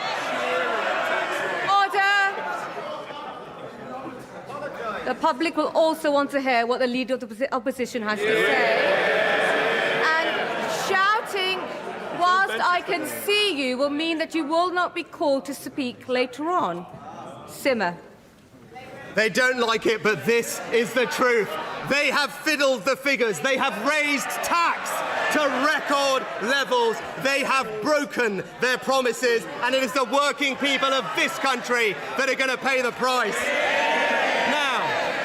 Now, Madam Deputy Speaker, the Chancellor and Prime Minister have tried to say that they had no choice. But be in no doubt, their misleading claims about the state of the economy are nothing but a cynical political device. Today's situation is a world away from the genuinely bleak legacy that we Conservatives inherited from the last Labour government. Borrowing. The Chancellor forgot to point out, borrowing £1 in every 4 that they spent. Debt rising every year and unemployment at 8%. Now, I understand the Chancellor's shameless political motivations, why it suits her to cook up a false justification for her agenda. But today, the OBR has, in fact, declined to back up her claims of a fictional £22 billion black hole. It actually appears nowhere in their report, Madam Deputy Speaker. And it is deeply, deeply disappointing that she has sought to politicise the independent OBR that should be above party politics. OK, we're going to dip away from Rishi Sunak's response to the budget now, but we'll be keeping an ear out to what he has to say. I think you got the measure of it there, and you'll be able to listen to his whole response on ITVX a little later. Well, Robert is in the lobby of the House of Commons, so let's go back to him. Robert, I have to say, it's getting pretty feisty in there. The Tories clearly annoyed that they've been accused of misleading the OBR, amongst other things. But can you give us a sense of what you feel about the shape of the budget generally? This is an incredibly ambitious budget. I've turned into the Treasury's Red Book, always published when the Chancellor sits down, to the most important page, which is the one that says policy decisions. And I've never actually in recent years seen anything quite like it. There are 70 different policy decisions costed. Some of them are revenue raising, tax rises, some of them are spending. The headlines are of enormous tax increases and enormous spending and investment increases. So just to give you a flavour, the increase in day-to-day spending by the end of the Parliament, £55 billion a year. Additional government investment by the end of the Parliament, £26 billion a year. So that means that total so-called policy decisions, spending and investment, a staggering £78.5 billion by the time of the next general election, being partly funded by tax increases to the tune of just under, a fraction under £40 billion. So certainly in modern times, absolutely record increases in taxation, and again in modern times, outside of the COVID crisis, outside of the response to the financial crisis of 2007-8, massive increases in public spending, a very, very significant budget. OK, Robert, thank you very much. Joel, I very rudely interrupted you to hear from Rishi Sunak earlier. Can I come back to your overview? Yeah. I mean, I think what Rachel Reeves just set out is and she's being accused of betrayal, of making promises that she's broken, is she's saying we had to do something because we discovered this big black hole when we entered office.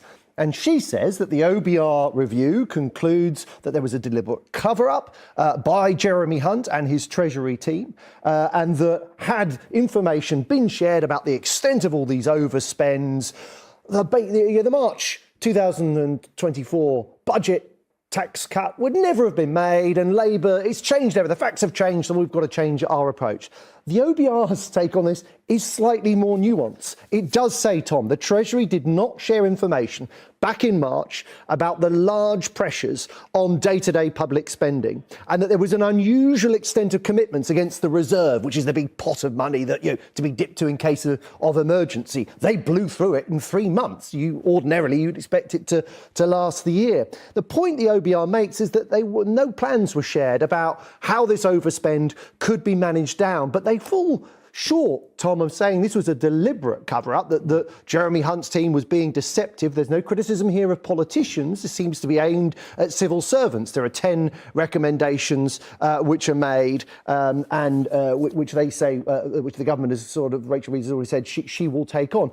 So what does this change? I mean, fundamentally, it will be interesting to see what the OBR's view on this is. Was this black hole so material that it does change things materially in the way that Rachel Reeves sets out, or actually, as the OBR had pointed out previously, were the spending plans going forward a work of complete fiction anyway, and these tax rises that we've got today, or a version of them, were inevitable at some point going forward? People can make up their own minds about whether Labour has broken promises or not. A couple of antidotes, because obviously what the Chancellor set out was really sounded very, very generous. I mean, the national insurance hike for employers is absolutely colossal.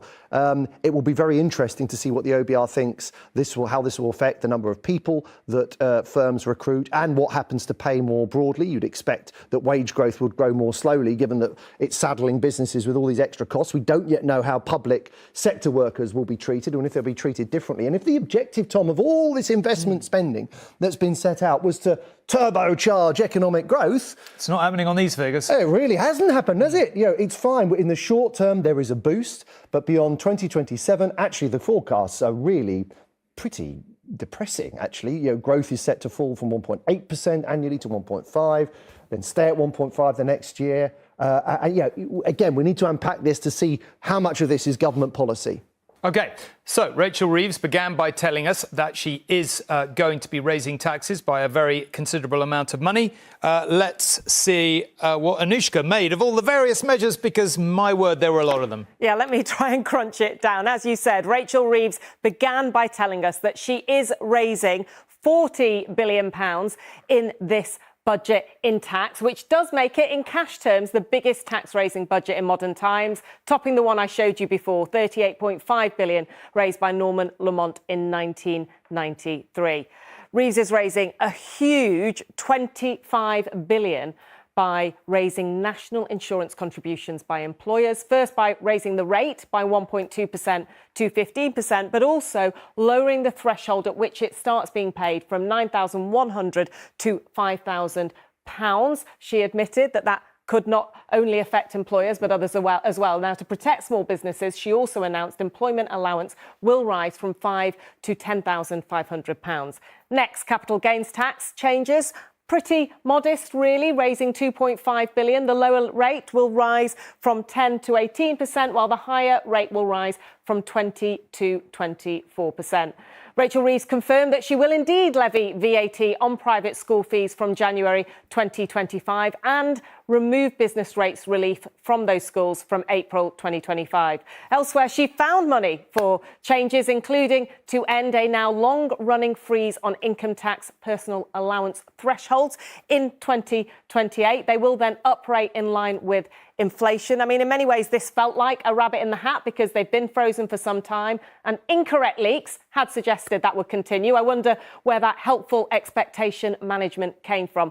Worth saying, it will be cheaper to do this because inflation will be down at 2% by the end of the period. She also found money to continue a long-running freeze on fuel duty and maintain a 5p cut to fuel duty put in place by Conservatives, but which was not baked in, so that is fairly expensive. On alcohol duty, it will rise in line with RPI inflation for non-draft products, but she argued that 2/3 of alcohol sold in pubs is draft, so she cut draft duty by 1.7%, equivalent to a penny off a pint in the pub. Doesn't sound like that much. So how are they going to spend that money? She confirmed that there would be money in transport. HS2 will go all the way to Euston. She's going to put £500 million into filling potholes. I should say inside Downing Street, they think of potholes as really key to people seeing change around them. £6.7 billion of capital investment in the Department for Education, a 19% real terms increase, including rebuilding the schools that we mentioned earlier, and the centrepiece, health spending, £22.6 billion in day-to-day spending and £3.1 billion in the capital budget over this year and next. Are you suggesting that incorrect leaking led to expectation management? That's shocking. Right, plenty to discuss. We'll need to take a short break, but we'll be back in just a moment.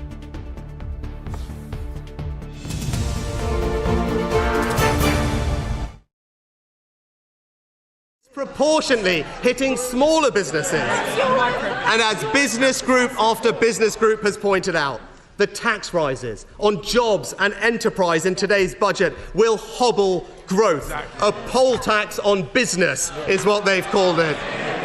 But despite these record-breaking tax rises, despite fiddling the figures, despite letting borrowing soar, today the OBR has forecast growth is going to be lower under this government than it was forecast to be under the Conservatives. That's the change they have wrought. But, Madam Deputy Speaker, this is what happens when the Labour Party is led by people who have no experience of business and enterprise.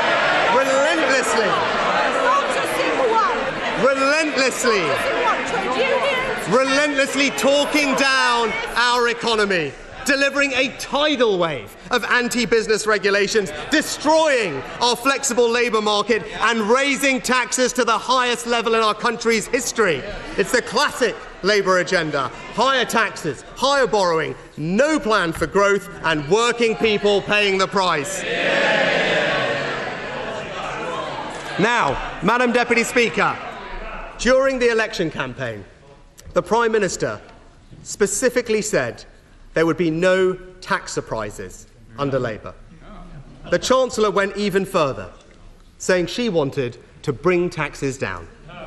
Each time they made these promises, we warned they were not telling the truth. And today, the Chancellor and Prime Minister have done what they were always planning to do, but chose to get hidden from the British people. Far from reducing taxes as a result of today's budget, never in the history of our country will taxes be higher than they are under this Labour government. Now, they specifically promised that they wouldn't raise tax on working people. The Chancellor said Labour will not put up income tax, national insurance or VAT. Just this month, the Prime Minister gave, and I quote, an absolute commitment to not raising tax on working people. So what does today's budget do? It raises tax on working people by increasing national insurance and breaking Labour's promise. As the Independent Institute of Fiscal Studies have said, this is a straightforward breach of their manifesto. Because as the OBR have made clear, this tax rise is passed through entirely to working people. Even since she started speaking, the IFS have already confirmed that the vast majority of this tax increase will hit working people through lower pay. But you don't need to take it from the IFS or even the OBR. You can take it from the Chancellor herself. She has previously described her tax rise as a jobs tax, which takes money out of people's pockets. And not only that, Madam Deputy Speaker, the Chancellor also said the problem with... Welcome back on this, I think it is fair to say, very big budget day. Now, we've got about 15 minutes left of this special programme, and I have Anushka, Joel and Robert, who better here to crunch through some of this stuff. Joel, maybe let's just start with tax rises first, then we'll deal with public spending later, split it up like that. Tax rises, big hit to employers, maybe not quite as big as we were expecting on capital gains. I mean, changes to inheritance tax, farmers and the like won't like, I'm sure some of them. What did you make in the round of the tax increases? There were a lot of tax changes targeted at wealth rather than income. So capital gains, you're quite right. There were changes made there. They're quite significant, though. They're lowering borrowing by £8 billion a year in a few years out. Change to the non-dom rules, the OBR thinks will raise £6 billion. The big standout measure, though, is definitely national insurance increases, really chunky, and except £25 billion a year they'll take off borrowing by the end of the forecast, according to the OBR. That's really significant. They are looping a load of costs onto businesses, and businesses, I think, are still trying to work out and process what that means. How will they change the way they behave? How many people will they recruit? How many people will they retain? And what will happen to pay going forward? It will affect all of these things. These are not harmless tax rises. I mean, I think, Tom, the two objectives that we knew she set out at the beginning of this were to repair and patch up public spending and to revive economic growth and lift everyone's living standards. On the first, on public services, I think the surprise actually is the uplift to day-to-day public spending. It is lower than we were expecting. Again, the briefings that we had that had been circulated suggested that actually Jeremy Hunt had committed to 1% real terms growth. Rachel Reeves has gone for 1.5% a year going forward. That means, I suspect, that some government departments are going to face some really tough budget settlements in the year ahead. I mean, if you look, actually, they haven't broken it down in a clear way, but there are some government departments next year who, in real terms, will have less than they did last year. Culture, Media and Sport, Environment, Food and Rural Affairs, the Cabinet Office. So objective number one, yes, loads of money being ladled at schools, channelled at the National Health Service. People will like that, but others, arguably still having to tighten belts. And the other thing is in terms of the increase in growth. The OBR concludes that the policies announced today temporarily boost output in the near term. Get this, leave GDP largely unchanged in 5 years' time. Yeah, if growth was the question, clearly this budget on her own terms is not the answer. Anushka, can I just ask you about some of the tax choices? A lot of speculation that the fuel duty freeze would end and fuel duty would go up. It hasn't. A lot of speculation that she would freeze income tax thresholds. She hasn't. VAT on schools raises more money than I think some people thought it would. What's your, looking at the individual choices she's made and thinking about the politics of it, what do you make of it? Well, the politics of it on fuel duty is very, very clear, that they are thinking that these are voters that they can't afford to alienate, and that is more important than the arguably, big climate positive, results of actually allowing fuel duty to rise. I think, I said there, someone's leaked this idea that they were going to extend the freeze on personal allowance thresholds. That is absolutely expectation management. I mean, if she had extended it, I think it would have been such a clear breach of the manifesto that it would have been very difficult for her to do that. But, just on national insurance... Can I just stop you there for a second? Yeah. Do you think she thought about it and then backed off, or that was just actual They will have thought about everything. Yeah. They will have been given the money for everything, and they will have taken some difficult decisions. And national insurance on employers is a really difficult decision. As Joel was mentioning, that money gets passed on. And in fact, she mentioned in the House of Commons, she said the OBR admits that this will have an impact on people other than employers. And in fact, what they're saying is that by next year, they will assume that firms will pass on 60% of the higher costs to workers and consumers via lower wages and higher prices, leaving 40% on employers. The year after, that rises to 76% on real low wages. And what's happening right now, and it was happening when you just heard Rishi Sunak, is there is a massive battle going on for the narrative. And you've seen this, I've seen this, and how many budgets has the narrative either held or completely unwound? I remember sitting there in 2012, George Osborne had just talked about, allowances for older people. And then I was sitting next to someone from the Daily Mail who was like, granny tax, that's the granny tax. And within days it had unravelled. And the big thing they'll be worrying about now is how much focus is there on things like that? Can she really argue that increasing national insurance on employers isn't going to hit working people? And if not, does that politically come back on her? I thought she started very negatively, if you like, attacking the opposition. It's because they believe very strongly that they have to win the war right now, the briefing war, if you like, on who is to blame for the situation they inherited. OK, Robert, can I put all of that to you, particularly this is a very, very big tax-raising budget, enormous, certainly by the standards of modern politics. What do you make of that? What do you make of the individual choices? And what do you make of the point Anushka was just making there, that it's crucial now that the government, from its point of view, wins the briefing war? Well, that obviously is important. I mean, I think there is a case to be made that in the end, they haven't made the tough decisions that many thought they ought to make to rebuild the public services in the way that ought to be made.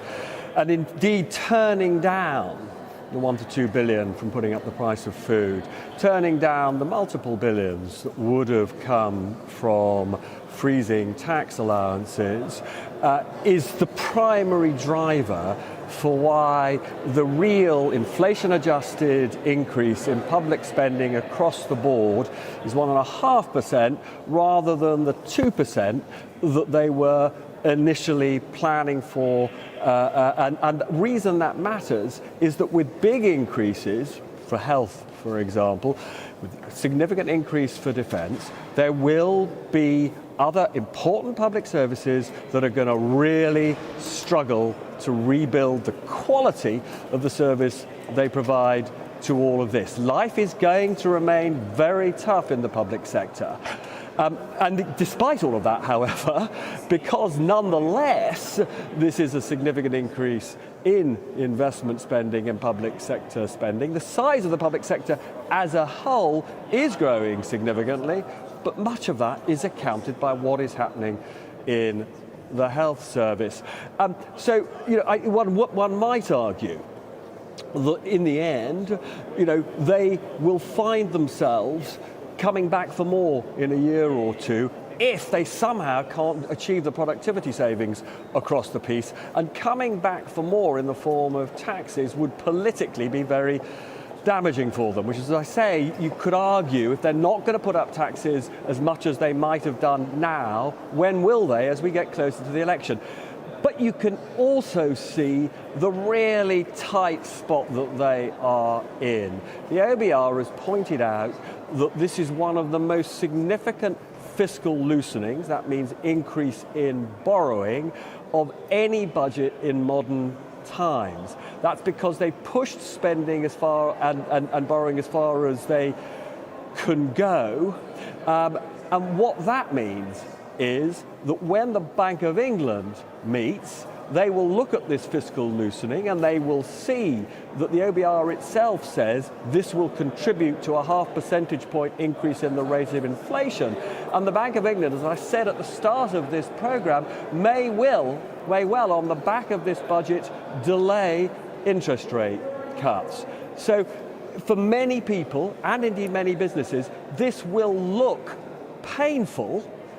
Taxes going up, massive amount, 25 billion on employers' national insurance. One shouldn't underestimate that enormous story, that enormous squeeze on many businesses. But if interest rates also come down slower than expected, this government is going to remain, its popularity has fallen, pretty unpopular for some time to come, and that popularity is not going to be boosted if there are important public services, whether it's local government, whether it is justice, whether it's the police, still saying they haven't got enough money. Robert, we keep asking about growth being a problem. We can't get growth up, and until we can get growth up, all these questions are incredibly difficult. On the figures that Rachel Reeves has just read out to us, all of this today doesn't really seem to answer our growth problem, does it? So there was this slightly embarrassing moment in her speech where she said that over the long term, which she didn't define, for most economists the long term is 20 to 30 years, what she's announced today would boost growth. The problem is that people want growth now. They want productivity increases now because they want their living standards to go up now. And a second big embarrassment for her is in black and white in the OBR's official report on her budget, and she says she takes the OBR unbelievably seriously. It says short-term stimulus, and that's another reason why interest rates are going to come down more slowly than otherwise would be the case. But in 5 years' time, when they're going to the country, this budget, it says, will have made no difference to GDP. OK, Anushka, can I talk about some of the politics with you? You talked just now about the briefing war. I thought it got rather bitter in there, actually. Jeremy Hunt looked absolutely livid, and Rishi Sunak was pretty excised, pretty aggressive at the dispatch box. We've talked often, haven't we, about how much more relaxed he's been as leader of the opposition. He wasn't relaxed today in the slightest. As you say, that's one of the intriguing things about budget days. You never know whether the government's story they're trying to tell actually holds or unravels. You go back to the days of Gordon Brown's 10p tax rate. Do you think their narrative on this is going to hold? I think it's really difficult for them, and they've already got a situation in which there are newspapers like the Telegraph, like the Times, which aren't going to be very friendly about some of these changes. And so they're up against it in a way more so than a Conservative government was in 2010. I mean, we've discussed this before. I also thought the argument had to be made in 2010 because it was a hung parliament. It wasn't quite so clear that people blamed Labour, whilst I do think people already blame the Conservatives now. Absolute fury from Rishi Sunak and Jeremy Hunt because they absolutely don't accept it. They think that a lot of that stuff was in there and that she is playing politics. I mean, she clearly is, but they are convinced in Downing Street that by stressing this repeatedly, then they might be forgiven for some of the changes they've made. The question is, that will only be the case if they actually change things in people's lives. I mean, Joel was mentioning the lower than expected increase in spending in unprotected government departments. I mean, we had figures last week from the Resolution Foundation that showed even getting to 2% increases only takes spending to a flat level.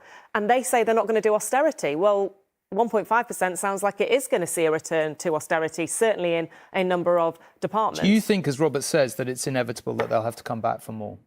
Or do you think they're genuinely hoping they're going to avoid that? Well, what they are hoping is that by going quite big bang from the start, that they can do what they need to do. And I think Keir Starmer actually said this earlier this week, and then ride it out and then start to see the improvements that you want. And those big improvements are NHS. Waiting lists have to come down. You could hear that in what she said. You have to be able to feel that when you go to A&E, it is a better experience. And, you know, I mentioned potholes when I was going through the measures. They genuinely feel like if they fill in potholes, people will feel like things are different. So it is a gamble. The difficulty they've got is they've had such a decline in popularity so early on, some of which probably could have been avoided, that they're in a really difficult position now to start climbing back up that road. Joel, this doesn't seem like it's the answer to the growth question. What's she going to do about it? Well, the measures announced today, according to the government's own forecaster, will increase government consumption, will increase government investment. Both of those things push up growth. Unfortunately, they're going to have a negative impact on private consumption, the amount of money that consumers spend. They'll have a negative impact on net trade and a negative impact on business investment. And obviously, these are the trade-offs that she's managing. You can't lump £24 billion of extra costs onto businesses and not expect that will have a consequence. I think this is a sugar rush, isn't it? I mean, in the short term, there is definitely a boost to growth. Robert's making the point that the markets may take a view that actually that slows the rate at which interest rates are cut. At the moment, the betting is still that a cut is nailed on for next week. But that could change. They're going to have to look through this pretty carefully. But that the impact fades, it wipes out. And I think explaining that she's kind of failed to do what she set out to do. Just a very quick one on the OBR. Obviously, she's all in on we've got to trust the OBR, we've got to believe the OBR. But in reality, in the Treasury, they do feel frustrated that the OBR doesn't rate certain measures as leading to higher growth. Things like planning reforms. The OBR does not accept that that's going to lead to higher growth. They think in government that it will. But it is a big gamble, and they have thrown their weight behind the OBR, obviously. OK, we've got about 1 minute left. Robert, I'm going to come back to you for a very brief final word. So, look, I do think that this is a start at rebuilding public services. There were an enormous number of transport investments announced, energy investments, investments in hospitals. It will begin, as she says, to fix some of the broken fabric. But I think there's a very strong argument that she hasn't raised taxes enough and that she's taking a bit of a risk. OK, Robert, thank you very much indeed. That is very nearly all we have time for now. I will be back sitting at this very desk, probably with Joel and Nushka and Robert again for News at 10. Please do join me for that. We're also about to go and record a version of Talking Politics, the podcast. You can catch that on ITVX or indeed wherever you get your podcasts. Thank you very much indeed for investing your time with us on this day. That's it for now. See you later. Thanks for watching.